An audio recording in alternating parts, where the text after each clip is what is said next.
এই যে ঠান্ডা মৌসুম চলছে, এখন কি মৌসুম? শীতের মৌসুম। এই পৃথিবীটাকে আমরা আমাদের একটা রুমকে যদি ঠান্ডা করতে চাই, তাহলে আমরা কি লাগাই? রুমে এসি লাগাই। প্রত্যেক মাসে বিল দেওয়া লাগে না লাগে না? বিল দিতে হয়। একটা রুম এসি দিয়ে ঠান্ডা করতে প্রত্যেক মাসে 500, 1000, 2000, 2500 রুম হিসাবে এর ভাড়া দেওয়া লাগে, এর চার্জ দিতে হয়। এত বড় বিশ্বটা আল্লাহ পাক ঠান্ডা করে ফেলেছেন। কত বড় এসি প্লান্ট আল্লাহ পাকের, সুবহানাল্লাহ। কত বড় এসি আল্লাহ ছেড়ে দিয়েছেন। এখন কর্দমাক্ত জমিনের ভেতরে বীজ বপন করে বাড়ি যে আপনি ঘুমিয়ে আছেন, আল্লাহ পাকের রহমত, তার কুদরত, ওই বীজ থেকে পাতা উদ্গত করে দিয়েছেন। শিকড় মাটির ভেতরে চলে গিয়েছে, পাতাগুলি নরম, সবে পাতাগুলি গজিয়েছে। সূর্যের তাপে পাতা মুষড়ে পড়ে গিয়েছে বিকেল বেলায়। সারাদিন সূর্যের প্রখর তাপ লেগেছে। মানুষকে খাওয়াবার জন্য আল্লাহ রাব্বুল আলামিনের কি বিরাট রহমত কাজ করতেছে, লক্ষ্য করুন। রাতের বেলায় আল্লাহ পাক শিশির বিন্দু নাজিল করে দেন, কণা কণা শিশির বিন্দু ওই মুষড়ে যাওয়া পাতার উপরে পড়ে গিয়ে সারা রাত এভাবে সুন্দর ঠান্ডা বাতাস আর শিশির বিন্দু যত্ন করে করে মুষড়ে যাওয়া পাতাটিকে সকালবেলা পর্যন্ত তরতাজা, সজীব আর প্রাণবন্ত করে দেন। এরপরে গাছ বড় হলো, তার ভিতরে রব্বুল আলামিন ধান দিলেন, গম দিলেন। এভাবে করে যত্ন করে তার শুরু থেকে শেষ পর্যন্ত প্রত্যেকটি গাছকে খাদ্য ব্যবস্থাকে আল্লাহ রব্বুল আলামিন নিজ যত্নে, নিজ কুদরতে, আপন রহমতে সবগুলিকে লালন পালন করে মানুষের হাতে তুলে দিলেন। মানুষকে আল্লাহ পাক সর্বশ্রেষ্ঠ মর্যাদা দান করেছেন, যার কারণে আল্লাহ পাক বলেছেন, ওয়ালাকাদ কাররামনা বানি আদম, আদম সন্তানকে আমি সম্মান দিয়েছি, মর্যাদা দিয়েছি। আর সেই মর্যাদা দেওয়ার কারণে যত খাদ্য তার সামনে পেশ করেছি, আল্লাহ পাক আপন রহমতে সব খাদ্যগুলিকে প্যাকেট করে বান্দাদের সামনে হাজির করে দিয়েছেন। কোনো খোলা খাবার দেওয়া হয়নি, কারণ মানুষ হচ্ছে আল্লাহ পাকের শ্রেষ্ঠ মেহমান, মর্যাদা সম্পন্ন প্রাণী, মর্যাদা সম্পন্ন মেহমান এই মানুষ। তার সামনে কলা দেওয়া হলো কভার করে, প্যাকেট করে। আনারস বলেন, আম বলেন, কাঁঠাল বলেন, যত রকমের ফল আল্লাহ পাক দান করলেন, বেদানা বলেন, আপেল বলেন, সমস্ত ফলগুলিকে, খাবারগুলিকে আল্লাহ পাক প্যাকেট করে করে আপন রহমতে বান্দাদের সামনে হাজির করে দিয়েছেন। তার এত দয়া, তার দয়াই আকাশ থেকে বৃষ্টি হয়, সেই বৃষ্টিতে ফসল ফলে। তার দয়ায়, তার রহমতে তিনি পানি মানুষের আয়ত্তে করে দিয়েছেন। এই পানির উপরে জাহাজ পরিচালনার জন্য আল্লাহ পাক সুযোগ করে দিয়েছেন। জাহাজ পরিচালনা করা হচ্ছে সমুদ্রের ভেতরে মানুষের জন্য। এভাবে করে আল্লাহ পাক সব জিনিসকে তার সুযোগের মধ্যে এনে দিয়েছে। এরপরে আল্লাহ পাক বলছেন, ওয়া আতাকুম মিন কুল্লি সালতুমুহু ওয়া ইন তাউদ্দু নি'মাতাল্লাহি লা তুহসুহা ইন্নাল ইনসানা লাযালুমুন কাফফার। আল্লাহ পাক বলেন, তোমাদের প্রতি আল্লাহ পাকের দয়া, তার রহমত, তার করুণা এত বেশি, তোমাদের সকল চাহিদা তিনি পূরণ করেছেন, কোনো চাহিদা বাকি রাখেন নাই। গতকাল বলেছি, রব হচ্ছেন তিনি, প্রয়োজন মাফিক চাওয়ার আগে যিনি প্রয়োজন মিটিয়ে দেন, তার নাম হলো রব। আমাদের চাওয়ার আগে আমাদের যা কিছু প্রয়োজন আল্লাহ রাব্বুল আলামিন সব সাপ্লাই করেছেন। যেরকম সুবহানাল্লাহ। ওই আল্লাহ পাক বলেন, ওয়া ইন তাউদ্দু নি'মাতাল্লাহি লা তুহসুহা। বান্দারে, আমার নিয়ামত যদি গণনা করো, গুনতে গুনে গুনে গুনে আমার নিয়ামতকে গুনে শেষ করতে পারবা না। এত অসংখ্য নিয়ামত ছড়িয়ে ছিটিয়ে রেখেছি বিশ্ব জুড়ে, সর্বত্র, সব জায়গায় আমার করুণার ছোঁয়া তোমার চোখের সামনে পড়বে। الذي جعل لكم الأرض مهدا وجعل لكم فيها سبلا لعلكم تهتدون আল্লাহ পাক যিনি জমিনকে এই পৃথিবীকে তোমাদের জন্য বিছানার মতো বিছায় দিয়েছেন আর বিচারণের জন্য সমতল পথ তৈরি করে দিয়েছেন। এই পৃথিবীটা তোমার জন্য কি সুন্দর করে আল্লাহ পাক একটা গালিচার মতো করে বিছায় দিয়েছেন, সবুজ ঘাস তাতে রয়েছে।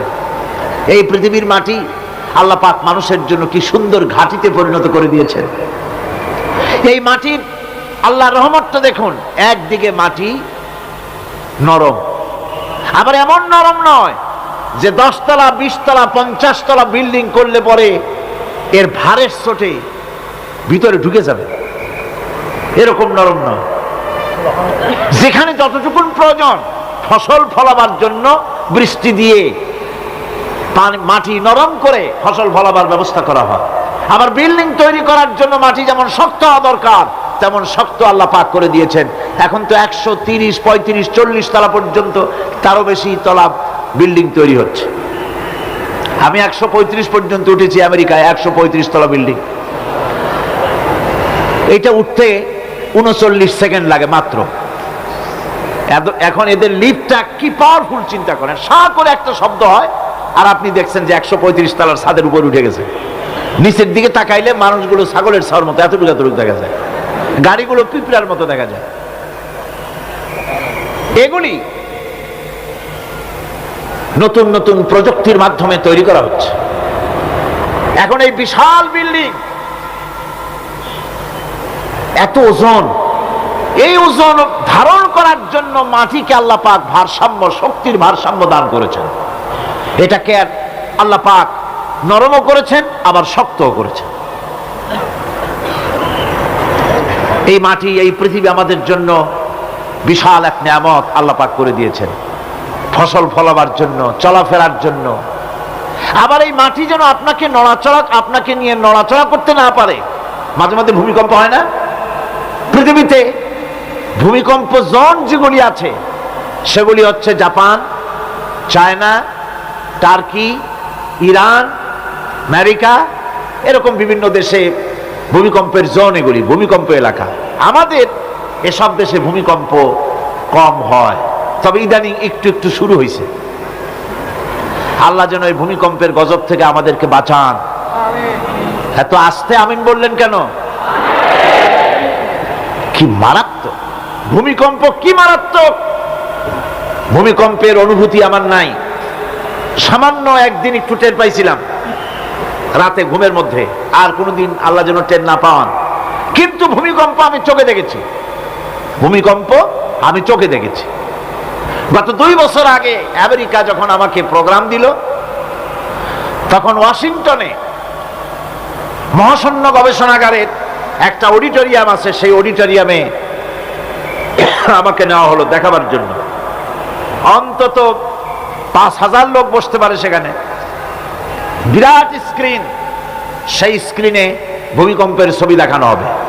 মাত্র 1 বছর আগে লস অ্যাঞ্জেলেসে ভূমিকম্প হয়েছিল, সেই ভূমিকম্প দেখানো হবে। এটা পাওয়ারফুল ক্যামেরা দিয়ে স্যাটেলাইট থেকে এই ছবিগুলি তোলা হয়েছে। ভূমিকম্প যখন ওঠে, যখন ভূমিকম্প শুরু হয় তখনকার ছবি আমি দেখতে লাগলাম। ভূমিকম্প শুরু হয়েছে, নদীর ভিতরে, সমুদ্রের ভিতরে যেভাবে এরকম ঢেউ হয়, মাটির ভিতরে এরকম ঢেউ হচ্ছে। সমস্ত গাছপালা শুয়ে পড়তেছে। 4 তলা 5 তলা 6 তলা রাস্তা সেদেশে, এক একটা রাস্তা ডিমের মামলেটের মতো জড়িয়ে পেঁচিয়ে যাচ্ছে। আমি আল্লাহু আকবার বলে চিৎকার দিয়ে উঠেছি। আমি কোথায় বসে আছি সে খেয়াল আমার ছিল না, আমি আল্লাহু আকবার বলে চিৎকার দিয়ে উঠেছি। মাটির মধ্যে ঢেউ হচ্ছে, বাড়িঘর ভেঙে চুরমার হয়ে যাচ্ছে। গাড়িগুলি রাস্তার ফাঁকে ফাঁকে, শত সহস্র গাড়ি চ্যাপ্টা হয়ে ভর্তা হয়ে যাচ্ছে। আল্লাহ পাক কি প্রচন্ড ক্ষমতার মালিক!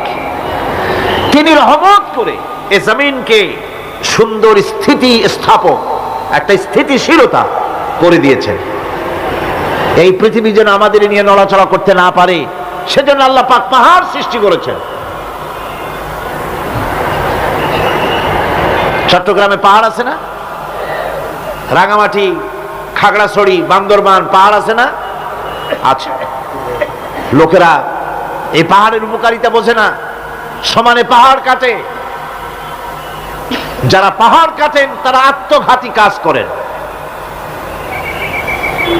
তারা পৃথিবীর মানুষের ক্ষতি করেন।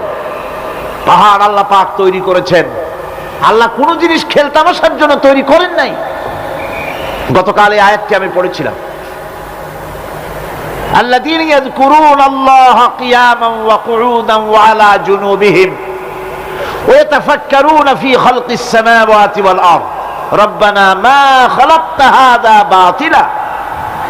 নিরর্থক করে আল্লাহ পাক কোন জিনিসকে তৈরি করেন নাই। আল্লাহ পাক এই পাহাড় সৃষ্টি করেছেন জমিনের ভারসাম্য রক্ষা করার জন্য। সেই পাহাড়গুলি কাটতেছে মানুষ সমানে, গাছ কাটতেছে সমানে, এতে করে প্রকৃতির ভারসাম্য নষ্ট হয়ে যাচ্ছে। এগুলি সব আল্লাহ পাকের রহমত, সবগুলি আল্লাহ পাকের নিয়ামত। খালি খালি আল্লাহ কিচ্ছু তৈরি করেন নাই। ব্যাংকগুলারে জনমের মতো খাইয়া ব্যাঙের ব্যবসা করে, চীনের কাছে ব্যাংক বিক্রি করে এখন বাংলাদেশ মহাবিপদে পড়েছে। এখন ব্যাংক কোথায় পাওয়া যায় তাই তালাশ করে, কারণ এই ব্যাঙের উপকারিতা আগে জানা ছিল না। এত কীটনাশক ওষুধ ছড়ানো লাগতো না। কীটনাশক ওষুধ ছড়িয়ে জমিনের উর্বরা শক্তির 12টা বাজানো হচ্ছে। আল্লাহ পাক আপন কুদরতে, আপন রহমতে অসংখ্য ব্যাংক তৈরি করে দিয়েছিলেন যাতে করে অতিরিক্ত পোকামাকড় গুলিয়েরা ধরে ধরে খাইয়া ফেলে। আল্লাহ পাকের এগুলি কিভাবে নষ্ট করা হলো, আর এখন কীটনাশক ওষুধ দিয়ে সর্বনাশ করা হলো। আর কীটনাশক ওষুধ আনা হচ্ছে ভারত থেকে, ইন্ডিয়া থেকে। ভারত থেকে কীটনাশক ওষুধ আর সার জানা হচ্ছে, তা দিয়ে বাংলাদেশের মাটির উর্বরা শক্তি আরো নষ্ট হচ্ছে। আপনারা জিজ্ঞেস করবেন চাষীদের কাছে কিভাবে নষ্ট হচ্ছে জমিন। সুতরাং আল্লাহ পাক খেল তামাশার বিষয়বস্তু করে কিছুই তৈরি করেন নাই, সবগুলিকে আপন রহমতে তৈরি করেছেন মানুষের সৃষ্টি জগতের জন্যে, যার দ্বারা মানুষ উপকৃত হতে পারবে। এর জন্য তিনি হচ্ছেন রহমান। বলেন তিনি কি?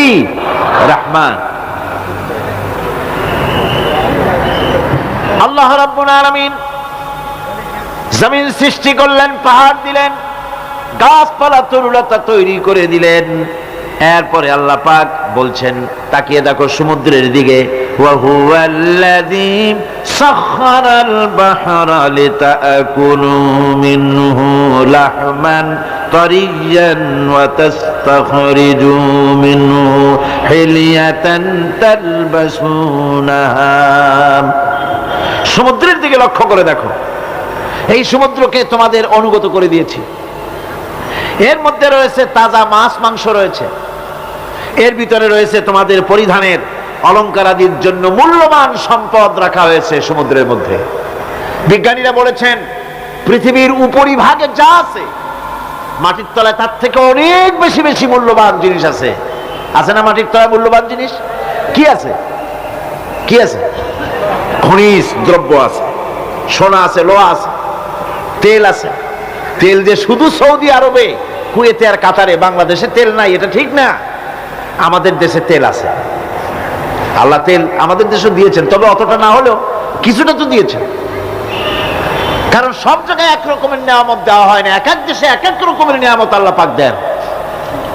আমাদের দেশে যা আছে তা আবার সৌদি আরবে নাই। আমাদের দেশে বেল আছে, চালতি আছে, গাব আছে, এগুলি আছে সৌদি আরবে। আমাদের দেশে চা আছে, পাট আছে। আমার দেশেও তেল আছে। মাঝে মধ্যে তেলের কুয়া সিলেটের হরিপুর থেকে, বাখরাবাদ থেকে, ভোলা থেকে, বিভিন্ন জায়গা থেকে তেলের কুয়া বের করে দেখানো হয়। তেল আছে। যারা ক্ষমতাসীন, যারা সরকার, যারা দেশ চালাও, যদি আমারে সেজদা দাও, যদি নামাজি হও, কোরআনের সাথে বিরোধিতা যদি না করো, যদি কোরআন সুন্নাহর শাসন প্রতিষ্ঠা করো, এ ধরনের অসংখ্য তেল বের করে দেব। কিন্তু কিন্তু বারবার উমরা করে, হাতে তসবিহ ধারণ করে, মাথায় পট্টি বেঁধে যদি ইসলামের সাথে নাফরমানি করা হয়, তোমাদের তেল আল্লাহ পাক বের করে ছাড়বেন। আল্লাহ পাক বাহানা পছন্দ করেন না। এই জমিনে ফসল আছে, অসংখ্য ফসল আল্লাহ পাক দিয়েছেন, অসংখ্য খনিজ পদার্থ আল্লাহ পাক দান করেছেন। সেই খনিজ পদার্থগুলি আল্লাহ পাক, খনিজ দ্রব্যগুলি আল্লাহ পাক দিবেন মুমিনদের হাতে। কাদের হাতে দিবেন? আল্লাহ পাক বলেছেন, ওয়ালাউ আন্না আহলাল কুরা আমানু ওয়াত্তাকাউ লাফাতাহনা আলাইহিম বারাকাতিন মিনাস সামাই ওয়াল আরদ। দেশের লোকেরা, জনপদের লোকেরা যদি আমার উপর ঈমান আনে আর আমার কি ভয় করার নীতি যদি অবলম্বন করে চলে, তাহলে ওই দেশের মানুষের জন্য আকাশ আর জমিনের সব বরকতের দরজা আমি আল্লাহ খুলে দেব। নিয়ামতের অভাব নাই, যথেষ্ট নিয়ামত আল্লাহ পাকের আছে। তাহলে বললাম, এই পৃথিবীর উপরিভাগে যত নিয়ামত আছে, পৃথিবীর ভেতরে এর থেকে কম নাই। কত ভিতরে? এই ভিতরে যাওয়ার জন্য একবার একটা চেষ্টা হলো। আমেরিকার ওকলাহামা সিটি, এটি একটি স্টেট। এই স্টেটের পাশে একটা জায়গা বেছে নেওয়া হলো, যে পৃথিবী, তাদের ধারণা ছিল যে মাটি খুঁড়তে খুঁড়তে এর পৃথিবীর অপর পৃষ্ঠে যাওয়ার জন্য একটা আন্ডারগ্রাউন্ড রাস্তা করা যায় নাকি। ছোটবেলায় পড়ছিলাম আমি ভূগোলে একটা বইতে, যে কেউ যদি আমাদের দেশ থেকে, এখান থেকে মাটি খোঁড়া আরম্ভ করে, তাহলে মাটি খুঁড়তে খুঁড়তে একদিন না একদিন আমেরিকায় পৌঁছে যাবে।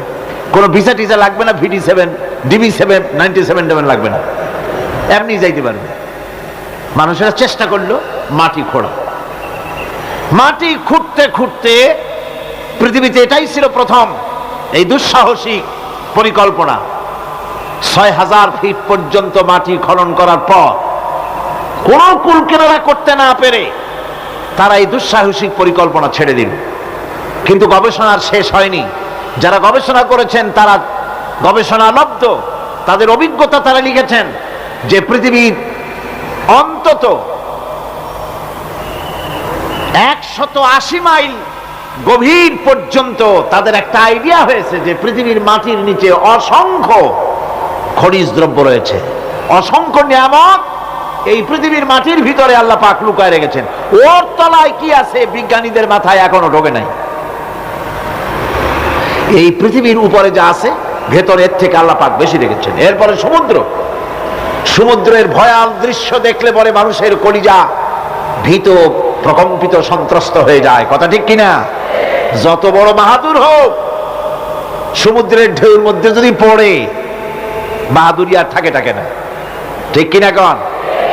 যতই বড় আল্লাহ নাই, কিন্তু সমুদ্রে গেলে আর অসুবিধা হয় না।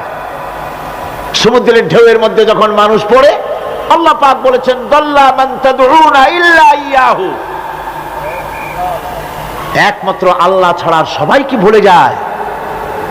আমি দেখেছি সমুদ্রের দরিয়ার ভিতরে ঢেউ যখন শুরু হয়, অমুসলিমরা পর্যন্ত তাদের ভাষায় স্রষ্টাকে যা বলে সে নাম ভুলে গিয়ে সকলের মুখ থেকে বেরোয় আল্লাহ আল্লাহ আল্লাহ, আল্লাহ বাঁচাও।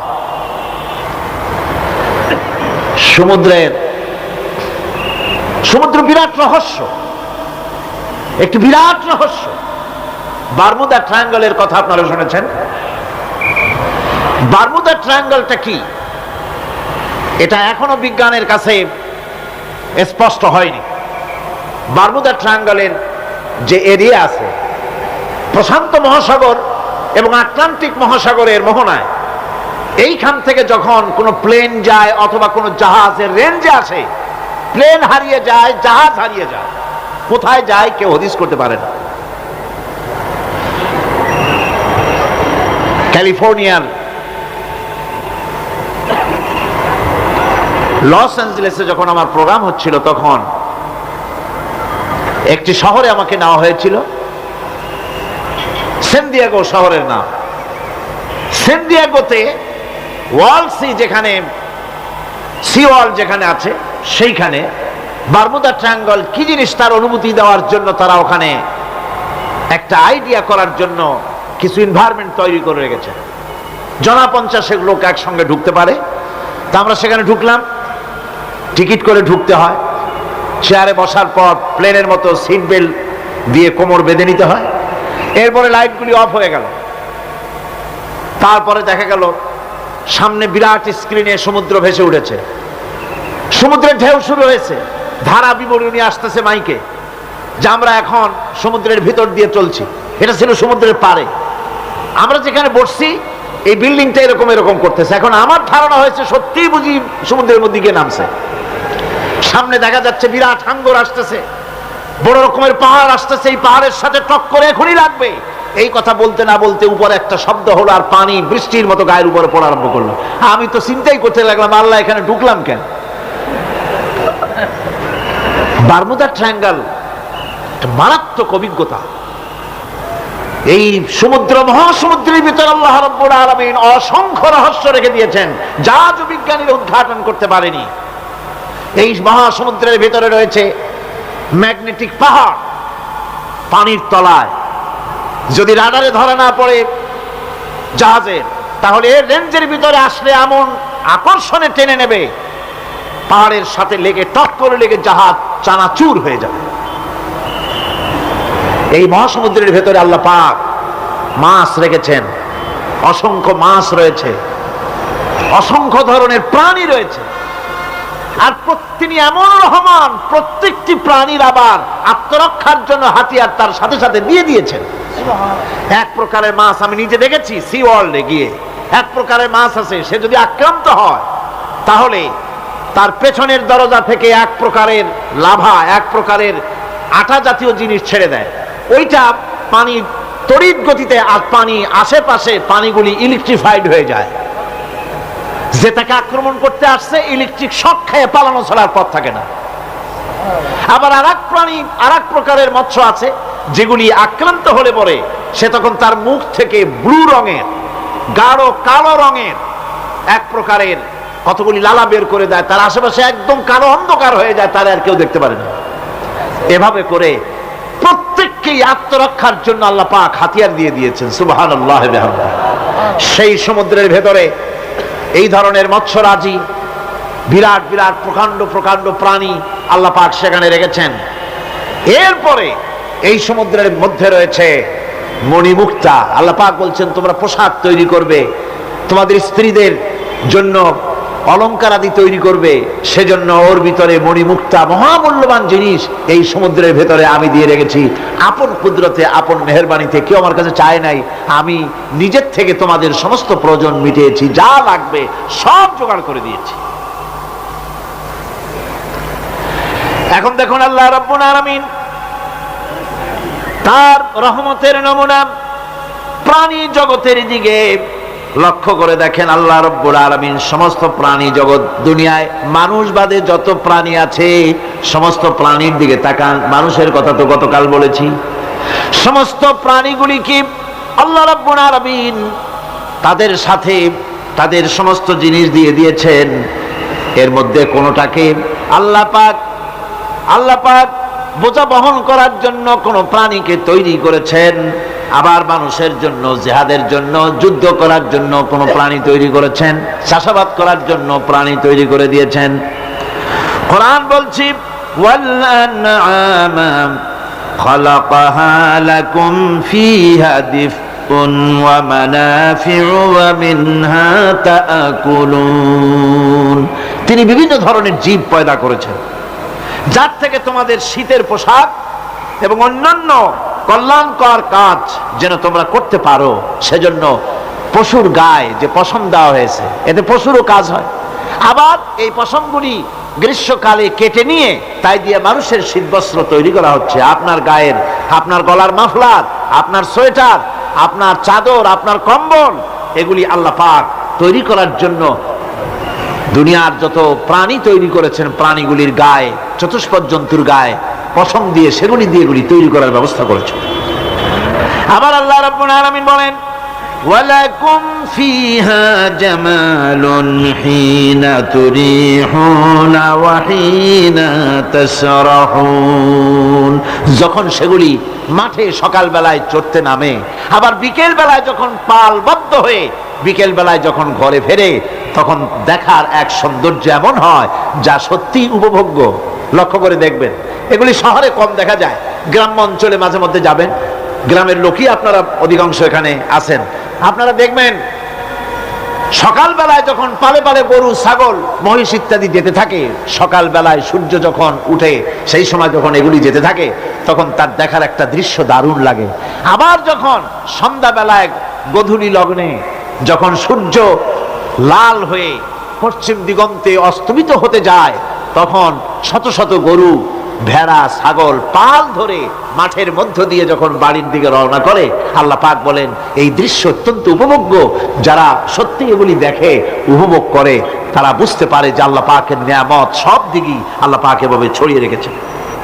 এভাবে করে ওয়াতাহমিলু আসফালাকুম ইলা বালাদিন লাম তাকুনু বালিগিহিম ইল্লা বিশাক্কিল আনফুস। আল্লাহ পাক বলেন এভাবে করে আমি জন্তু জীব তৈরি করেছি যারা তোমাদের বোঝাগুলি এক শহর থেকে আর এক শহরে, এক গ্রাম থেকে আর এক গ্রামে বোঝাগুলি বহন করে নিয়ে যায়। এভাবে আমি যদি চতুষ্পদ জন্তু তৈরি না করতাম, তোমরা নিজেরা ঘাড়ে করে, পিঠে করে এ বোঝাগুলি বহন করা বড়ই কষ্টসাধ্য হয়ে যেত।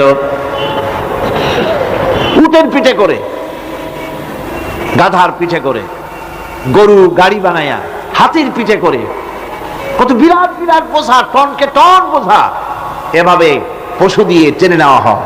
আল্লাহ পাক বলছেন এগুলি আমার রহমত। এরপরে এই পশুর ভিতরে হালাল বস্তু তৈরি করে তোমার খাবারের ব্যবস্থা করেছি।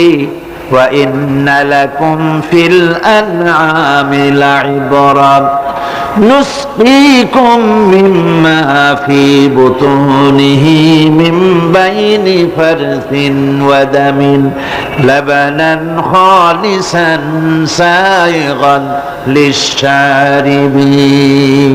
তোমাদের চতুষ্পদ জন্তুর মধ্যে দেখবে বুদ্ধিমান, দূরদৃষ্টি সম্পর্ক লোক যারা, তাদের জন্য আমি এর মধ্যে নিদর্শন রেখেছি।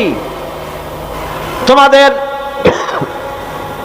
দুগ্ধবতী গাভীগুলি, যার দ্বারা তোমরা দুধ পাও, এগুলি জমিনের ঘাস খেলো, খড় খেলো, আর এর দ্বারা রক্ত তৈরি হলো, পায়খানা তৈরি হলো, পেশাব তৈরি হলো, পাশাপাশি রাস্তা দিয়ে পরিষ্কার সুস্বাদু দুধ আমি আল্লাহ রাব্বুল আলামিন তোমাদের জন্য দান করেছি। এত নিয়ামত আল্লাহ পাক দিলেন, আল্লাহ পাকের বিনিময় কিছুই চান নাই। কিছু চাইছেন নাকি? বলেন কিছু চেয়েছেন? কিছুই চান না। দেখেন এই যে ঠান্ডা মৌসুম চলছে, এখন কি মৌসুম? শীতের মৌসুম। এই পৃথিবীটাকে আমরা আমাদের একটা রুমকে যদি ঠান্ডা করতে চাই, তাহলে আমরা কি লাগাই? রুমে এসি লাগাই। প্রত্যেক মাসে বিল দেওয়া লাগে না লাগে না? বিল দিতে হয়। একটা রুম এসি দিয়ে ঠান্ডা করতে প্রত্যেক মাসে 500, 1000, 2000, 2500 রুম হিসাবে এর ভাড়া দেওয়া লাগে, এর চার্জ দিতে হয়। এত বড় বিশ্বটা আল্লাহ পাক ঠান্ডা করে ফেলেছেন। কত বড় এসি প্লান্ট আল্লাহ পাকের, সুবহানাল্লাহ। কত বড় এসি আল্লাহ ছেড়ে দিয়েছেন। এখন ডিজেল জ্বালায় আগুন তৈরি করেন, কাঠ জ্বালায় আগুন তৈরি করেন। পৃথিবীর মানুষের হাতে আগুন জ্বালাবার, উত্তাপ সৃষ্টি করার যত রকমের টেকনোলজি আছে, সব যদি একত্রিত করা হয়, সূর্য প্রতি সেকেন্ডে যে তাপ বিকিরণ করে পৃথিবীর জন্য, সারা পৃথিবীর সমস্ত মানুষ এক জায়গায় হইয়া কিয়ামত পর্যন্ত প্রচেষ্টা করিও ওই 1 সেকেন্ডের তাপ তৈরি করতে পারবে? পারবে না। সুতরাং আল্লাহ রাব্বুল আলামিন তিনি বিরাট নিয়ামত রেখেছেন সব জিনিসের মধ্যে। এই নিয়ামতগুলি বুঝতে হবে, এগুলি বুঝতে হবে। এই জন্য আল্লাহ রাব্বুল আলামিনের নবী বলেছেন, আল্লাহর সৃষ্টি জগতের উপরে, তার সৃষ্টি নৈপুণ্যতার উপরে কেউ যদি গবেষণা করে, চিন্তা করে 1 ঘন্টা, আল্লাহ পাক তার আমলনামায় 60 বছরের নফল ইবাদতের সওয়াব লিখে দিবেন। কি সোজা কথা। চিন্তা করতে হবে, গবেষণা করতে হবে আল্লাহ পাক কি নিয়ামত দিয়েছেন। ওয়ামা বিকুম মিন নি'মাতিন ফামিনাল্লাহ, যত নিয়ামত আমরা পেয়েছি সব কার কাছ থেকে? জোরে সোরে চিল্লায় কোন কার কাছ থেকে? সমস্ত নিয়ামত এসেছে আল্লাহ পাকের কাছ থেকে। আল্লাহ রাব্বুল আলামিন বলেন তিনি হচ্ছেন রহমান। والله جعل لكم من بيوتكم سكنا وجعل لكم من جلود الأنعام بيوتا। আল্লাহ পাক বলছেন তোমাদের জন্য তোমাদের ঘর সমূহকে আল্লাহ পাক স্থিতি লাভের, স্বস্তি শান্তি লাভ করার জন্য আল্লাহ পাক একটা স্থান করে দিয়েছেন, জায়গা করে দিয়েছেন। আমরা যে ঘর বানাই, এই ঘর বানাবার পেছনে আল্লাহ পাকের কত বড় নিয়ামত। ঘর একটা বানাতে হলে খুঁটি লাগবে। খুঁটি কোত্থেকে আসছে বলেন? কোত্থেকে? গাছের থেকে খুঁটি পেয়েছেন। কিসের থেকে পেয়েছেন? গাছ কাঠ। শুধু খুঁটিতে ঘর হবে না, এরপরে খুঁটি হয়ে গেল, চাল লাগবে। চাল দেবেন কি দিয়ে? খড় দিয়া দেন, টিন দিয়া দেন, টালি দিয়া দেন, যা দিয়া দিবেন সেটা হচ্ছে কার? জোরে কোন? শুধু খুঁটি আর চাল হলে হবে না, বেড়া লাগবে, দরজা লাগবে, জানালা লাগবে, যা কিছু দরকার। আল্লাহ বলেন তোমার এই শান্তির ঘরটার পেছনে আমার নিয়ামত, আমার রহমত কাজ করেছে। আবার শীত প্রধান দেশে যেখানে বিল্ডিং এও কাজ হবে না, যেখানে ঘর বানাতে হলে কাঠখড়ির ঘর দিয়েও কাজ হবে না, এত প্রচন্ড শীত, সেইখানে আল্লাহ পাক পশুর চামড়া দিয়া ঘর বানাবার জন্য মানুষের মাথায় আল্লাহ পাক বুদ্ধি দান করে দিয়েছেন। আল্লাহ পাক বলছেন জুলুদিল আনআমি বুয়ুতা, চামড়া দিয়ে ঘর তৈরি করা হয়। এস্কিমোরা করে, দেখে আসবেন, চামড়া দিয়ে ঘর তৈরি করা হয়। আল্লাহ পাক এই পশু দিয়ে মানুষের এত উপকার করছেন। তিনি রহমান। এই রহমত থেকে পৃথিবীর কেউ বঞ্চিত নয়। সমস্ত প্রাণী সমূহকে আল্লাহ পাক এই বিরাট নিয়ামত দান করেছেন। একটি মানুষ যতই সংকীর্ণ হোক, অসভ্য জীবন যাপন করুক, ইলিটারেট হোক, মূর্খ হোক, লেখাপড়া কিচ্ছু জানে না, একটা পর্ণ কুটিরের ভিতর এক কৃষক বাস করে, সেও যদি চিন্তা করে তাহলে অন্তত এতটুকু উপলব্ধি তার আসবে যে সে অসুখ হলে পরে তার আশেপাশে লতা গুল্ম গাছের শিকড় বেটে খেলে পরে তার অসুখ ভালো হয়ে যায়। ঠিক কিনা? এখন তো অসুখ ভালো হওয়ার জন্য কোনো অসুবিধা নাই, কোনো সমস্যা নয়। পত্রিকার ভিতরে অ্যাডভার্টাইজ আসতেছে, স্ট্যাম্পের উপরে লিখে দেব আখেরি লেখা, বিশ্বব্যাপী চ্যালেঞ্জ। মেয়ে লোকও চ্যালেঞ্জ দিতেছে, পুরুষও দিতেছে, পাগলও দিচ্ছে, ছাগলও দিচ্ছে, সবাই মিলে চ্যালেঞ্জ করছে। পত্রিকাগুলি পয়সার লোভে আবার এগুলি ছাপতেছে। সব রকমের রোগ, অসুখ, সব রকমের ওষুধ তারা দিতে পারবে। তেইশ যদি হয় তো খামাখা আমাদের মেডিকেল কলেজ রাইখে লাভ কি? বিজ্ঞাপন দিয়ে যদি ওষুধ বিক্রি করা হয়, কেমন গভর্নমেন্ট আমি বুঝি না। এই পাগল ছাগলের বিজ্ঞাপনগুলি ছাপা হয় পত্রিকায়, লোকেরা বিভ্রান্ত হয়, লোকেরা বোঝে না। তাদের কাছে গেলেই মুখ দেখেই বলে দেবো এরকম আসতেছে, পাগলের মতো চেহারা, মুখ দেখেই বলে দেবে শেষ দর্শন। আর দর্শন জিন্দিগিতে করা লাগবে না। ছোট্ট ছোট্ট পোলাপানো এরকম এক এক জায়গায় হইতেছে। খুলনা জেলার দাকপ এলাকায় একবার শোনা গেল সেখানে ছাগলে পানি পড়ে দেয়, যে যাবে তার রোগ ভালো হবে। কি শিক্ষিত কি অশিক্ষিত সমানে গিয়ে লাইন দিতে লাগলো। ছাগলের বাড়ি, ছাগলের কাছে পানি ধরে। এখন ছাগলের কাছে কিছু ধরলেই তো সে শোকে, শুকতে গেলেই মনে করে যে পড়িয়ে দিছে, দম করে দিছে, আর খাইতেছে। এরপরে ছাগলওয়ালার বাড়ি এক ছাগল দিয়া হাতির মালিক হয়ে গেছে সে, বাড়ি বিল্ডিং টিল্ডিং করে সর্বনাশ। কি আজীব তামাশা, কি আশ্চর্য দেশ। এমন কোন রোগ নাই যে এই সমস্ত পাগল ছাগলের চিকিৎসা ভালো না হবে। এগুলি অ্যাডভার্টাইজ দিয়ে চলছে।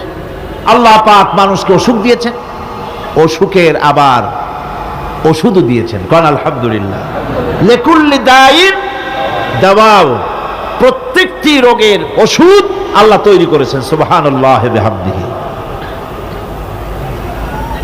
কালো জিরা সম্পর্কে রাসূল করিম সাল্লাল্লাহু আলাইহি ওয়াসাল্লাম বলেছেন, হাদিহি হাব্বাতুস সাওদা, এটা হচ্ছে কালো দানা। দাওয়াউন লিকুল্লি দাইন ইল্লা সাম, মৃত্যু ছাড়া সকল রোগের ওষুধ কালো জিরার মধ্যে আছে। আবার মধু সম্পর্কে আল্লাহ পাক বলেছেন, এটি হচ্ছে গোটা পৃথিবীর সমস্ত মানুষের জন্য রোগের প্রতিষেধক। একজন নিরক্ষর মানুষও, যিনি লেখাপড়া কিছুই জানে না, সে লোকটাও টের পায় অসুখ বিসুখ হলে সে আশেপাশে লতা গুল্ম বেটে তার থেকে তার রোগ নিরাময় করতে পারে। রৌদ্রের দাবানল থেকে বাঁচার জন্য সে গাছের আশ্রয় নিতে পারে। তরুণ গাছ থেকে ফার্নিচার তৈরি করতে পারে। আবার এই গাছ যখন এই গাছ থেকে সুস্বাদু ফল পেতে পারে, আর এই গাছ যখন বুড়ো হয়ে যায় তখন তার দিয়ে সে ফার্নিচার তৈরি করতে পারে। অসংখ্য নিয়ামত তার চতুর্পাশে ছড়ানো থাকে। একটা নিরক্ষর মূর্খ ব্যক্তিও যদি চিন্তা করে তাহলে আল্লাহর রহমত সম্পর্কে জানতে তার মোটেই কষ্ট হওয়ার কথা নয়। মূল কথা হলো চিন্তা করা, গবেষণা করা। আল্লাহ পাক এই জন্য বারবার বলেছেন, লা আয়াতিন লিকাউমিন ইয়াতাফাক্কারুন, লা আয়াতিন লিউলিল আলবাব, যারা নাকি চিন্তাশীল, গবেষক, মাথায় গিলুটুলু যাদের আছে, ওরা এগুলি খুব ভালো করে বুঝবে। আল্লাহ রাব্বুল আলামিন এই পৃথিবীকে তার রহমত দিয়ে ছেয়ে রেখেছেন, অসংখ্য রহমত দিয়ে রেখেছেন। আর তার রহমত সৌন্দর্য বিবর্জিত নয়, তার রহমত দিয়েই সব সুন্দর হয়ে সাজিয়ে গুছিয়ে আল্লাহ পাক তৈরি করেছেন। আকাশটাকে সাজিয়েছেন।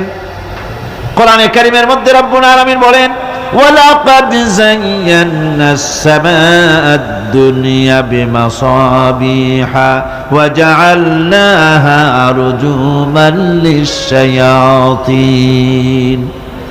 এই দুনিয়ার আকাশখানিকে তারকা প্রদীপ দিয়া সাজায় রেখেছি মনের মতন। দেখো তুমি তাকাইয়া, এই পৃথিবীটাকে, এর আকাশটাকে সুসজ্জিত করা হয়েছে। আল্লাহ পাক সৌন্দর্যবোধ এত বেশি, যা গতকাল আমি আলোচনায় বলেছি, রব্বুল আলামিন তার আপন রহমত দিয়া, কুদরত দিয়ে এই পৃথিবী সব সাজিয়ে গুছায় দিয়েছেন। আল্লাহ পাক বলছেন, ইন্না ফি খালকিস সামাওয়াতি ওয়াল আরদি ওয়া ইখতিলাফিল লাইলি ওয়ান নাহার লাআয়াতিন লিউলিল আলবাব। নিঃসন্দেহে এই পৃথিবী যারা জ্ঞানবান, যারা চিন্তাশীল, তারা আকাশ এবং জমিনের সৃষ্টির ব্যাপারে চিন্তা করবে, রাত এবং দিনের পরিবর্তনের ব্যাপারে তারা গবেষণা করবে। রাত দিনের পার্থক্য মানুষের জীবনকে পদ্ধতিগত দিক থেকে দুই ভাগে বিভক্ত করেছে। একটা হচ্ছে দিন আর একটা হচ্ছে রাত। وَجَعَلْنَا اللَّيْلَ لِبَاسًا وَجَعَلْنَا النَّهَارَ مَعَاشًا। আল্লাহ পাক বলেন, আমি দিনকে রুজি রোজগার করার জন্য, কামাই রোজগার করার জন্য দিন তৈরি করেছি, আর আরাম করার জন্য আমি রাতকে তোমাদের জন্য আচ্ছাদন করে দিয়েছি। তোমাদের জন্য রাতকে আরাম করার জন্য করে দিয়েছি। দিনের বেলায় কাজ করবে, রাতের বেলায় আরাম করবে। ঘুম আল্লাহর একটি নিয়ামত। ঘুম আল্লাহর কি? আল্লাহর এক বিরাট নিয়ামত। সারাদিন কাজ করার পর মানুষ যখন ঘুমায় যায়, সারাদিনের ক্লান্তি এবং শ্রান্তি সব শরীর থেকে দূর হয়ে যায়। সকালবেলায় আবার কাজ করার জন্য শরীর প্রাণবন্ত আর সজীব হয়ে যায়। এই ঘুম যার হয় না, সেই বুঝতে পারে কি নিয়ামত সে হারায়। আল্লাহ পাক যেন সারা জীবন যতটুকু ঘুমের স্বাস্থ্যের জন্য আমাদের প্রয়োজন, আল্লাহ যেন এই নিয়ামত থেকে আমাদেরকে বঞ্চিত না করেন। আমরা বলি আমিন। ঘুমের জন্য মানুষ ঘুমাইতে না পারলে পাগল হয়ে যায়। কি বিরাট নিয়ামত এই ঘুম আল্লাহ পাক মানুষকে দিয়েছে। আমার বন্ধুগণ, এভাবে করে আল্লাহ রাব্বুল আলামিন মানুষের একঘেয়েমি দূর করার জন্য সকাল করেছেন, দুপুর করেছেন, বিকেল করেছেন, সন্ধ্যা করেছেন, রাত করেছেন, ঘুমাবার ব্যবস্থা করেছেন, কামাই রুজির ব্যবস্থা করে দিয়েছেন, রুজি রোজগার করার ব্যবস্থা করেছেন। সব কিছু তিনি রহমান বলে, তিনি দয়াবান বলে মানুষের সব প্রয়োজন আল্লাহ পাক মিটিয়ে দিয়েছেন। আল্লাহ সুবহানাহু ওয়া তাআলা তিনি বলছেন, আমার রহমতেই পৃথিবীর মাটি থেকে তোমাদের ফসল উৎপাদিত হয়। তোমরা দেখো, আফারাআইতুম মা তাহরুসুন আআনতুম তাজরাউনাহু আম নাহনু যারিউন। জমিন থেকে ফসল কে উদ্গত করে? উদ্ভিদকে কে গজায়? তুমি গজাও না, আমি গজাই। আল্লাহ পাক বলেন, সমস্ত উদ্ভিদগুলি আমি তোমাদের জন্য গজায় দেই, উঠায় দেই। এরপরে যখন ফসল হয়, ফসল পাকা দেখে মানুষ তখন মোষে তেল মাখে, ফুর্তি করে, আনন্দ করে। এবার ফসল খুব ভালো হয়েছে, ভালো করে গান দেব। মানুষেরাই চিন্তা করে, বেশি ফসল হয়েছে, গান বাজনা, থিয়েটার, গুনাগার বিবির গান, এগুলি ভালো করে শুনতে হবে। গাছে কাঁঠাল, গোপে তেল, জমিনে ফসল, মোষে তেল মেখে আনন্দ করে যে গান বাজনা করবে। আল্লাহ পাক বলেন, দেখো, লাউ নাশাউ জাআলনাহু হুতামান ফাযালতুম তাফাক্কাহুন। যদি আমি ইচ্ছে করি তাহলে তোমার ফসলকে আমি কুটায় পরিণত করে দিতে পারি। তখন তো তুমি নিজের কপালে করাঘাত করবে আর বলবে, আহারে মাহরুম হয়ে গেলাম, বঞ্চিত হয়ে গেলাম। আল্লাহ যদি ইচ্ছে করেন তাহলে ফসলগুলিকে আল্লাহ পাক তুষে পরিণত করে দিতে পারেন না? সিটায় পরিণত করে দিতে পারেন না? অবশ্যই। সেই জন্য আল্লাহ পাক বলছেন, যেগুলি সব আমার ক্ষমতা, আমি আপন নিয়ামতে, আপন বরকতে, রহমান নামের কারণে আমি তোমাদের সব আমি গুছিয়ে দিচ্ছি। আল্লাহ পাক ফসলের জন্য, আপনার জমিনের ফসলের জন্য আল্লাহ পাক বিনা পয়সায় সারের ব্যবস্থা করে দিয়েছেন। জোরে কোন সুবহানাল্লাহ। সেই সারটা হচ্ছে কি? ওয়া মিন আয়াতিহি আইয়ুরিকুমুল বারকা খাউফান ওয়া তামআম ওয়া ইউনাজ্জিলু মিনাস সামাই মা।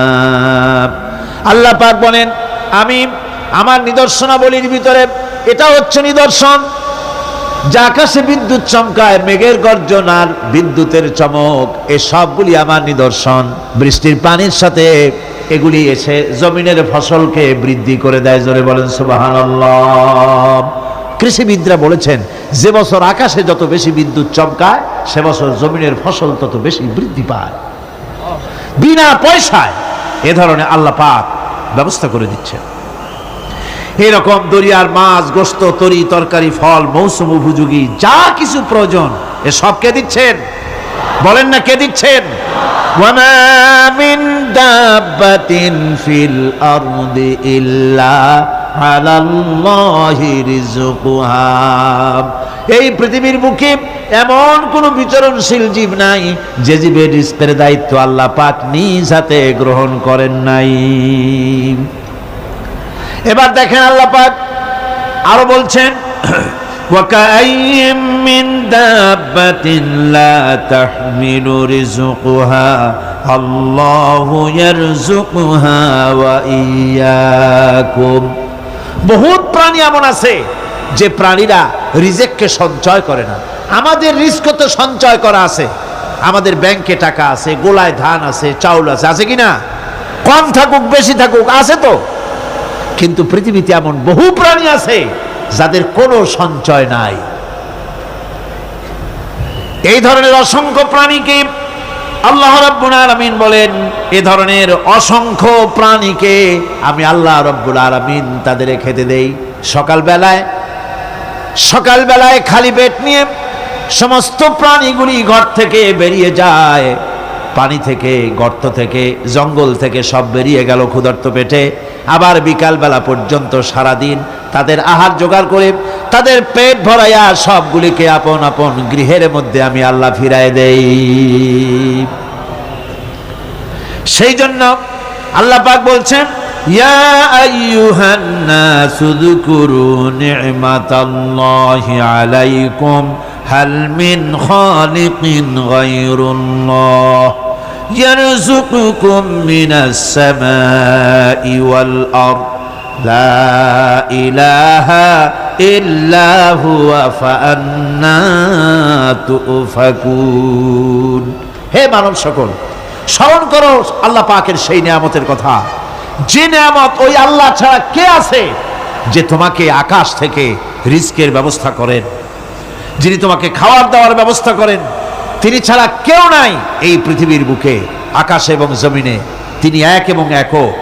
ওয়া ইলাহুকুম ইলাহুন ওয়াহিদ লা ইলাহা ইল্লা হুয়ার রাহমানুর রহিম।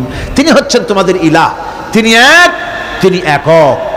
সুতরাং তিনি হচ্ছেন পরম দাতা এবং বিশেষ নিয়ামত যিনি দেন, পরম দাতা এবং দয়ালু।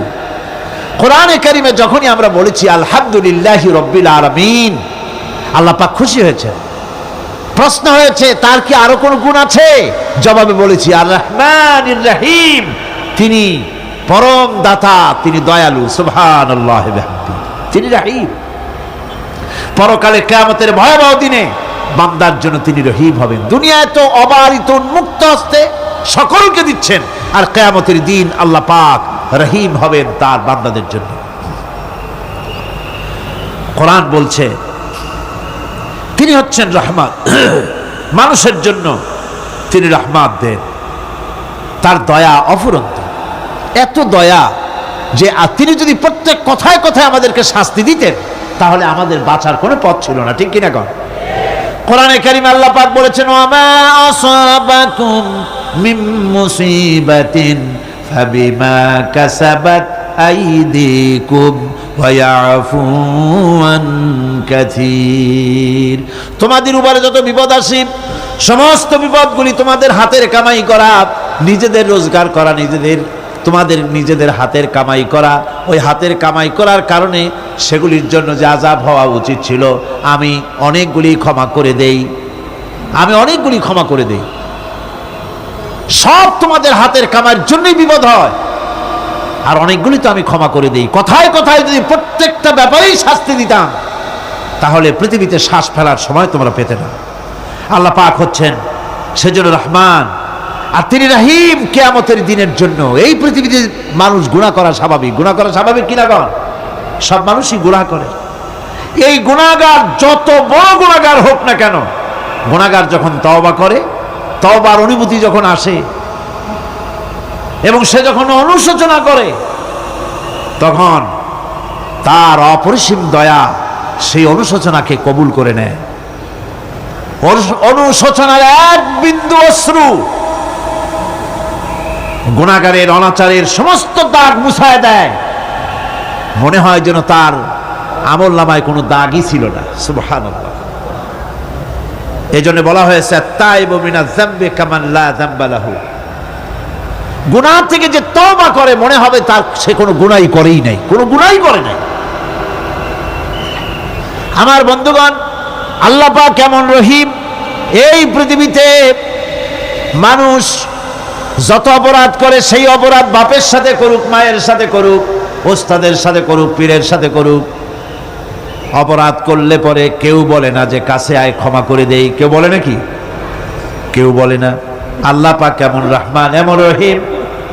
বান্দা যখন গুনাহ করে আল্লাহ পাক গুনাহগারদেরকে ডাকেন, চুরি করেছিস, গুনাহ করেছিস, মদ খেয়েছিস, জেনা করেছিস, জুয়া খেলেছিস, হত্যা করেছিস, কুফরি করেছিস, শিরক করেছিস, যত রকমের পাপ করিস না কেন, ফিরে আয়, ফিরে আয়, চোখের পানি ফেল, আমি আল্লাহ রব্বুল আলামিন মাফ করে দেব।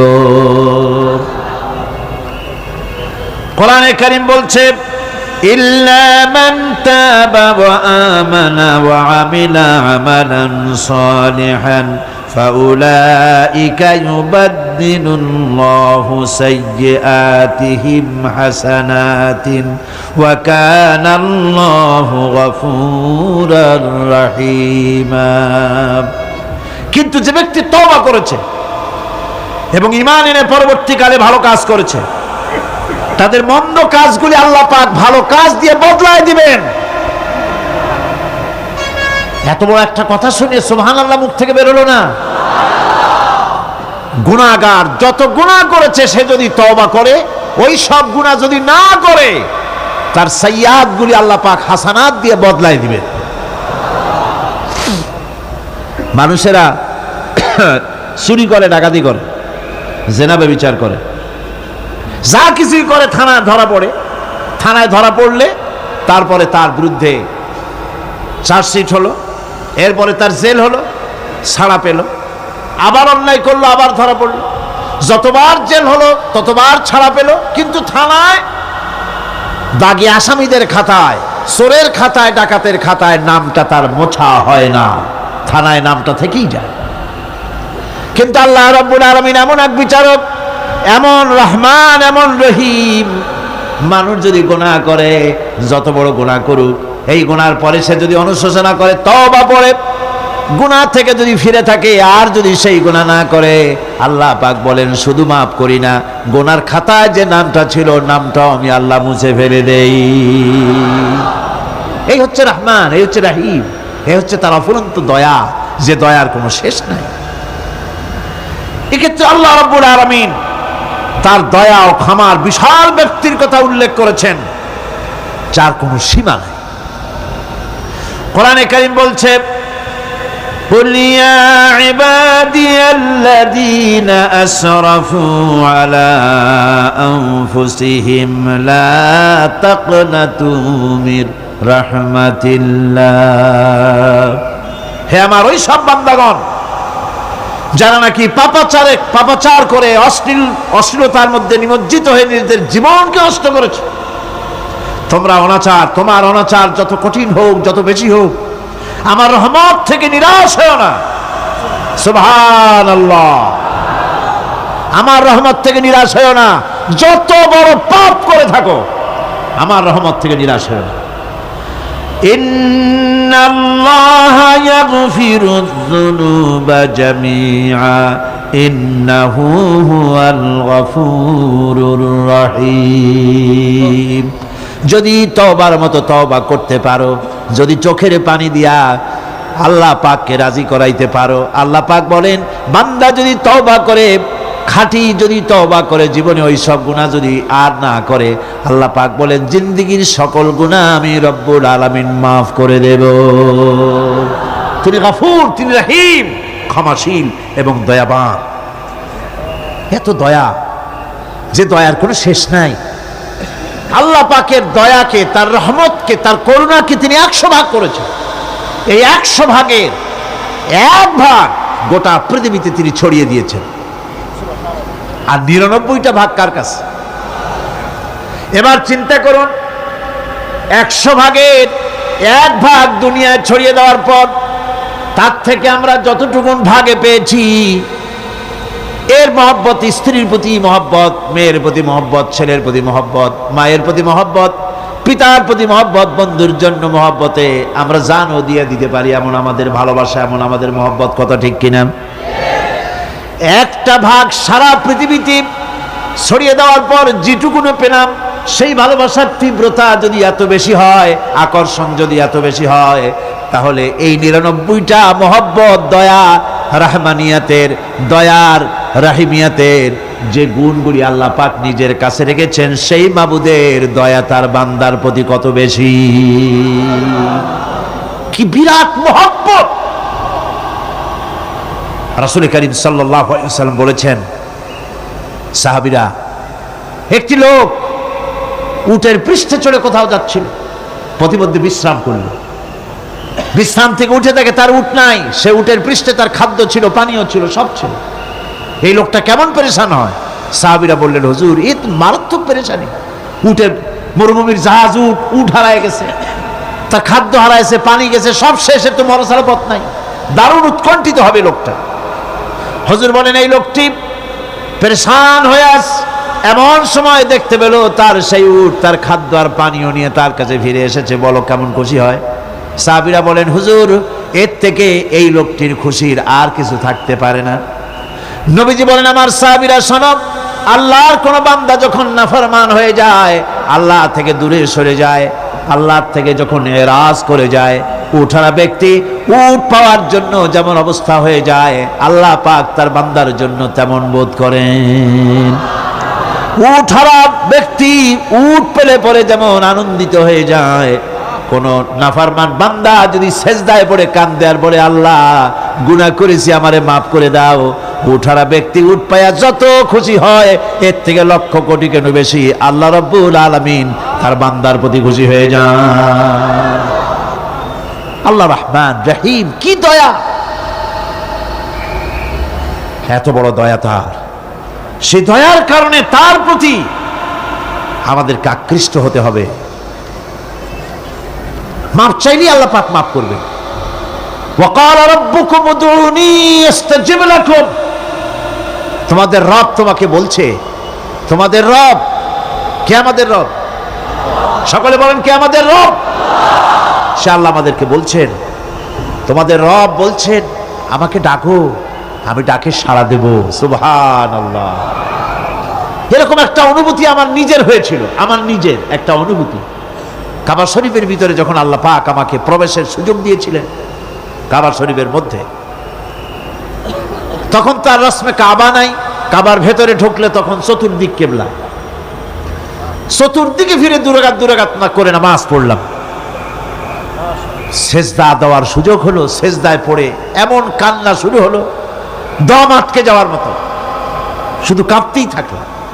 আধা ঘন্টা চলে গেল সেজদার ভেতরে। এরপরে আমার চিন্তা হলো, হুশ হলো যে আমি এতক্ষণ এখানে সেজদায় পড়ে আছি, আরো তো মেহমান এর মধ্যে ঢুকবে।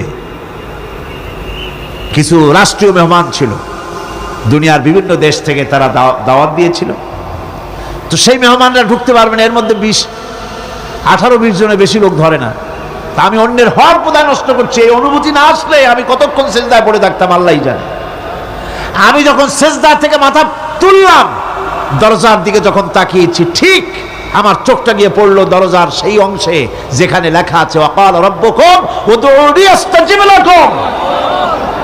আমি আবার ফুফায় কাল্লাম, আল্লাহ আমি আমার দায়িত্ব পালন করেছি, আমি তো আমার রবকে ডেকেছি।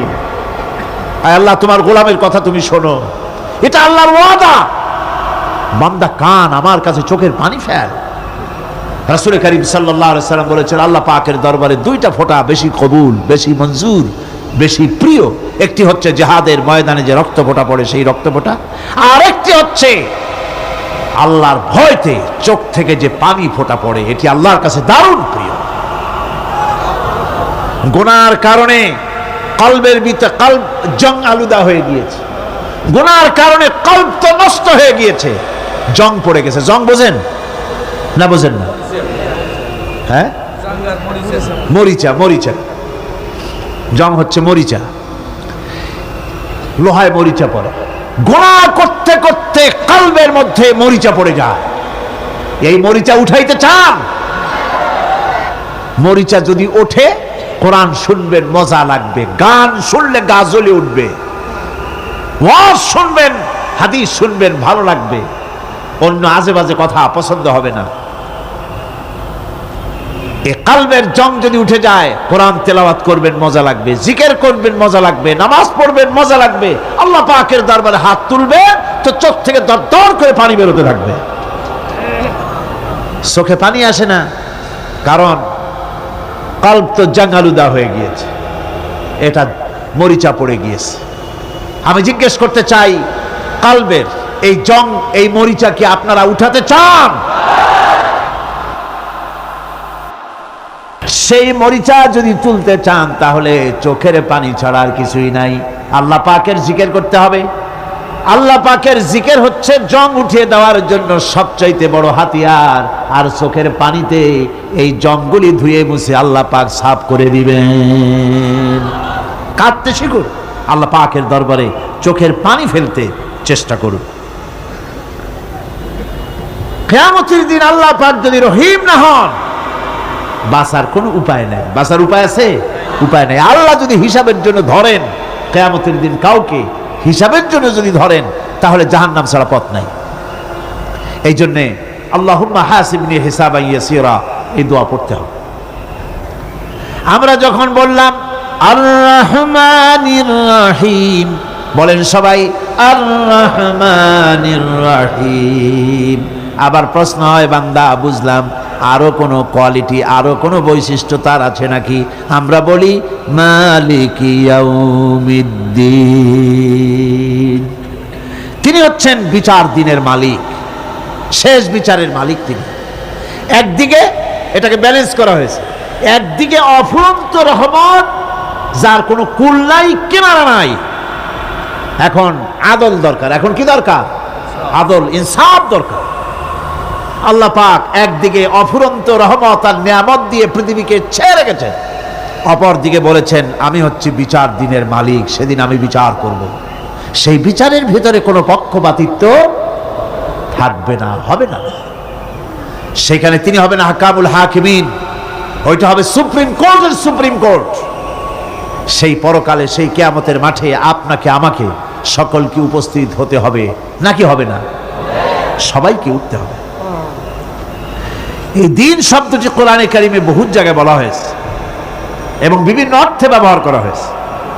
যেমন দিন শব্দের অর্থ প্রভাব, প্রতিপত্তি, আধিপত্য, ইতাআত, বন্দিগি, দাসত্ব, আনুগত্য, নীতি, পথ, পন্থা, হিসাব, ফায়সালা, প্রতিদান, প্রতিফল, এরকম অনেক অর্থ, অনেক অর্থে দিন শব্দ কোরআনে কারিমের মধ্যে ব্যবহৃত হয়েছে। কিন্তু এখানে মালিক ইয়াউমিদ্দিন, এই দিন এখানে ব্যবহার করা হয়েছে প্রতিফল অর্থে। প্রতিফলের দিন, যেদিন প্রতিফল দেওয়া হবে, তিনি হচ্ছেন সেই দিবসের অধিপতি, সেই দিবসের মালিক। সূরা ইনফিতারে আল্লাহ পাক বলছেন ওয়ামা আদরাকা মা ইয়াউমুদ্দিন সুম্মা মা আদরাকা মা ইয়াউমুদ্দিন। বিচারের দিনটি কি তা তোমাকে কে জানালো? আবার জিজ্ঞেস করছি, তোমাকে কে জানালো বিচারের দিনটা কি? আল্লাহ পাক জবাবে বলছেন বিচারের দিনটা হচ্ছে ইয়াউমা লা তামলিকু নাফসুন লিনাফসিন শাইআন ওয়াল আমরু ইয়াউমা ইযিন লিল্লাহ। বিচারের দিন হচ্ছে এমন দিন যেদিন কেউ নিজেকে রক্ষা করতে পারবে না, কারো থেকে কেউ নিজেকে রক্ষা করতে পারবে না, নিজেকে কেউ নিজের জন্য কাউকে সাহায্যকারী পাবে না। সমগ্র ব্যাপারটি নিরঙ্কুশভাবে আল্লাহ রাব্বুল আলামিনের হাতে থাকবে। সেই দিনটার নাম কিয়ামত, সেটার নাম পরকাল, সেটার নাম হচ্ছে বিচারের দিন। যেদিন কর্তৃত্ব হবে কেবলমাত্র কার? আল্লাহ পাকের। সেই দিনটা হচ্ছে কর্মফল পাওয়ার দিন। লাহা মা কাসাবাত ওয়া আলাইহা মাকতাসাবাত। প্রত্যেক মানুষই সেই উপার্জন অনুসারে সেখানে ফল পাবে। যেমন কর্ম তেমন ফল পাবে, ব্যক্তি হিসাবে পাবে, দল হিসাবে পাবে। তিলকা উম্মাতুন ক্বাদ খালাত লাহা মা কাসাবাত ওয়া লাকুম মা কাসাবতুম ওয়া লা তুসআলুনা আম্মা ইয়ামালুন। প্রত্যেক মানুষই তার উপার্জন অনুসারী ফল পাবে। যা সে পাবে তা নিজের উপার্জন ছাড়া আর কিছুই না, আর যে ফল পাবে সেটাও তার উপার্জন। সুতরাং কিয়ামতের দিন আল্লাহ মানুষের উপরে কোনো জুলম করবেন না, অত্যাচার করবেন না। আল্লাহ পাক তো তার বান্দার জন্য জুলুমকারী নন, ঠিক কিনা? আল্লাহ পাক বলছেন মান আমিলা সালিহান ফালিনাফসিহি ওয়া মান আসাআ ফাআলাইহা ওয়া মা রাব্বুকা বিযাল্লামিন লিল আবিদ। যে ব্যক্তি পুণ্য কাজ করলো সে নিজের কাজে, নিজের স্বার্থেই তা করলো। আমরা যে নামাজ পড়ি এটা কি আল্লাহর স্বার্থ? কথা কন, আল্লাহর স্বার্থ? সারা পৃথিবীর সমস্ত মানুষ যদি আল্লাহরে সেজদা দেয়, আল্লাহর ক্ষমতা আরো কিছু কালের জন্য বাড়বে নাকি? সমস্ত মানুষ যদি আল্লাহকে অস্বীকার করে, বিদ্রোহী ঘোষণা করে, বিদ্রোহ ঘোষণা করে, তাতে কি আল্লাহর ক্ষমতা শেষ হয়ে যাবে? নাউযুবিল্লাহি মিন যালিক। যেমন ছিলেন তেমনই থাকবেন। সুতরাং আমরা যা করি, আমরা নামাজ পড়ি নিজেদের জন্যে, আল্লাহকে খুশি করার জন্য, কিন্তু কল্যাণটা আমার। কল্যাণটা কার? আমার। রোজা, হজ, যাকাত, তেলাওয়াত যা করি সব আল্লাহকে খুশি করার জন্য, কিন্তু স্বার্থ পুরাটাই আমার, আমার কল্যাণের জন্যই আমি করি। এবং আল্লাহ হচ্ছেন তিনি তোমাদের রব। ওমা রাব্বুকা বিযাল্লামিন লিল আবিদ। তোমাদের রব হচ্ছেন তিনি যিনি বান্দাদের উপরে কখনো অত্যাচার করেন না, জুলম করেন না, মেহেরবানি দিয়ে যিনি ছেয়ে রাখেন, তিনি হচ্ছেন আল্লাহ পাক। সুতরাং সেই কিয়ামতের মাঠে আল্লাহ পাকের দরবারে আমাদের সকলকেই উঠতে হবে, আল্লাহ পাকের দরবারে আমাদের সামনে আল্লাহ পাকের সামনে দাঁড়াতে হবে। সেদিন আমাদেরকে কেউ বাঁচাতে পারবে না। সেদিন আল্লাহ পাক এর দরবারে যেন আমরা আসামি না হই, সেজন্য এই পৃথিবীতে কোরআন অনুযায়ী আমাদের জীবন গড়তে হবে, সুন্নাহ অনুযায়ী জীবন গড়তে হবে। তাহলে পরকালে আল্লাহ পাকের কাছে নাজাত পাওয়া যাবে। বড় কঠিন জায়গা, বড়ই কঠিন জায়গা। আপনি ইউরোপে যান, আমেরিকায় যান, যেখানেই যান না কেন, বিদেশে গেলে সেখানে বন্ধু বান্ধব আছে, ফরেন কারেন্সি সংগ্রহ করে যেতে হয়। আর যদি বন্ধু বান্ধব না থাকে তাহলে ফরেন কারেন্সি তো সংগ্রহ করে নিয়ে যাবেনি, সেটা দিয়ে আপনার উপকার হবে। কিন্তু এমন একটা দেশে আমরা যাব, আমাদের সকলকে যেতে হবে। ওই দেশটার নাম কি? পরকাল। ওটার নাম কি? পরকাল। ওই পরকালে আমরা যে উঠব, সেখানে কোনো আত্মীয় স্বজন মিলবে না। আল-ইয়াউমা লা ইয়ানফাউ মালু ওয়ালা বানুন, ধন, সন্তান, সন্ততি, সম্পদ কোনো কাজে লাগবে না কিয়ামতের মাঠে। সেদিন আমাদের উঠতে হবে খালি হাতে, সেখানে উঠতে হবে। কোনো ফরেন কারেন্সি দিয়ে কাজ হবে না, বন্ধু বান্ধব মিলবে না, কারেন্সিও মিলবে না। এমন একটা কঠিন জায়গা যেখানে মাথার উপরে হবে প্রচণ্ড সূর্যের কিরণ, পায়ের তলে হবে তামার মতো জমিন, সমস্ত মাঠ জুড়ে শুধু মানুষ চিল্লাবে, কাঁপতে থাকবে, চিল্লাইতে থাকবে, উলঙ্গিনী হয়ে কিয়ামতের মাঠে মানুষ আল্লাহর দরবারে উঠবে। হযরত আয়েশা সিদ্দিকা রাদিয়াল্লাহু তাআলা আনহা বলেছেন, হে রাসূল, তাহলে কি মানুষের শরম করবে না? হুজুর বললেন, শরমের অনুভূতিই তো থাকবে না। মানুষ সব আকাশের দিকে, ঊর্ধ্বের দিকে তাকিয়ে থাকবে, ভয়তে অস্থির হয়ে যাবে, কেউ কারো দিকে তাকাবার সময় পাবে না। এমন একটা বিভীষিকাময়, এমন একটা বিরাট জায়গায়, কঠিন জায়গায় আমাদের সকলকে উঠতে হবে। যাওয়ার আগে আল্লাহ পাক স্মরণ করিয়ে দিচ্ছেন, সূরা ফাতিহা প্রত্যেক নামাজে আমাদের স্মরণ করিয়ে দেয়, তিনি শুধু রহমান রহিমই নন, তিনি মালিক ইয়াউমিদ্দিন। তিনি কিয়ামতের দিন মানুষের বিচার করবেন। সে বিচারের মধ্যে পক্ষপাতিত্ব থাকবে না, সে বিচারটা বড় কঠিন হবে। কারো পয়সা যদি মারেন, কারো হক যদি নষ্ট করেন, তাহলে প্রতিটা পয়সার জন্য 70 রাকাত কবুল নামাজের সওয়াব দিতে হবে কিয়ামতের মাঠে। বাঁচা যাবে না সেদিন, উপায় হবে না। আল্লাহ পাক যার প্রতি রহম করবেন তিনি ছাড়া আর বাঁচার কোনো পথ থাকবে না। সেই জন্য ওই পরকালের মাঠে কিয়ামতের দিন আল্লাহ পাকের দরবারে আমরা যেন আল্লাহর খাঁটি বান্দা হয়ে উঠতে পারি, এই জীবন যাপনের তৌফিক আল্লাহ পাক যেন আমাদের দান করেন। আমরা সবাই বলি আমিন, সকলে বলেন আমিন। আমি এখন আপনাদের নিয়ে মোনাজাত করব। মোনাজাতের জন্য দাঁড়ানো ভাইরা বসেন এক মুহূর্তে। যত মানুষ দাঁড়ায় আছেন পাশে, মেহেরবানি করে এক মুহূর্তের ভিতরে জায়গায় সব বসে পড়েন আর জোরে সোরে একটু জিকির করেন, লা ইলাহা ইল্লাল্লাহ, লা ইলাহা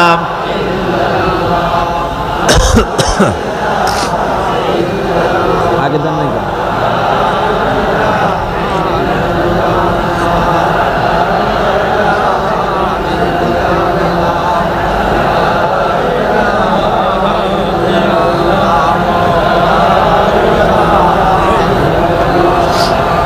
লা ইলাহা ইল্লাল্লাহু মুহাম্মাদুর রাসূলুল্লাহ।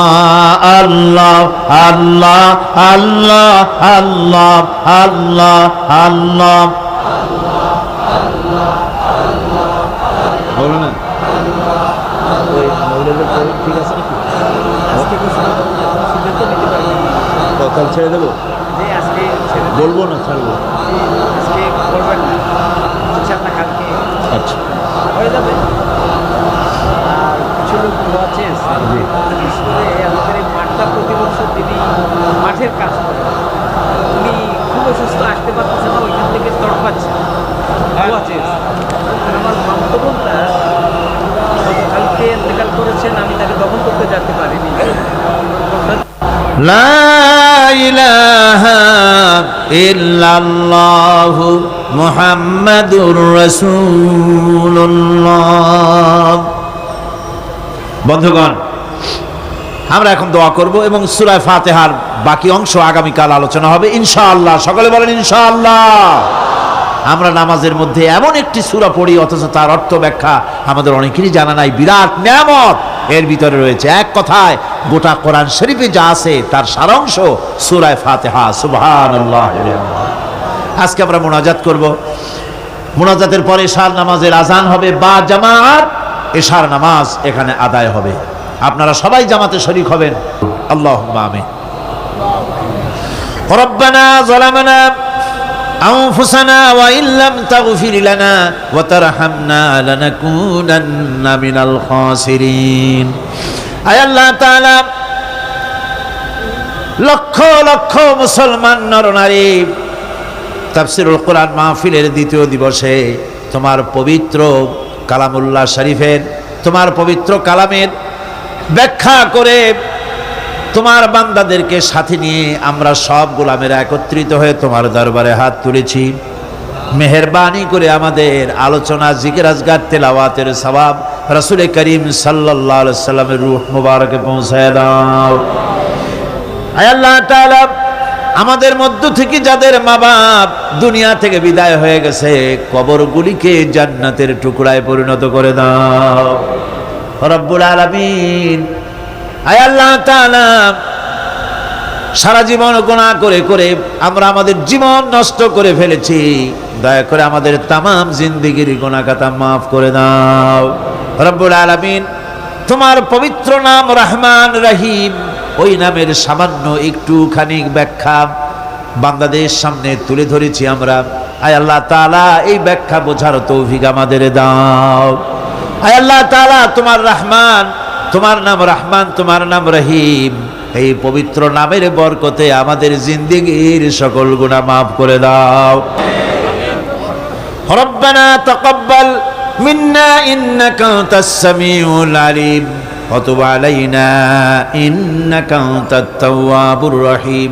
সুবহানা রাব্বিকা রাব্বিল ইজ্জাতি আম্মা ইয়াসিফুন ওয়া সালামুন আলাল মুরসালিন আলহামদুলিল্লাহি রাব্বিল আলামিন। ওয়াজআল আখিরা কালিমাতিনা ইনদাল মাউত লা ইলাহা ইল্লাল্লাহু মুহাম্মাদুর রাসূলুল্লাহ। আসসালামু আলাইকুম ওয়া রাহমাতুল্লাহ।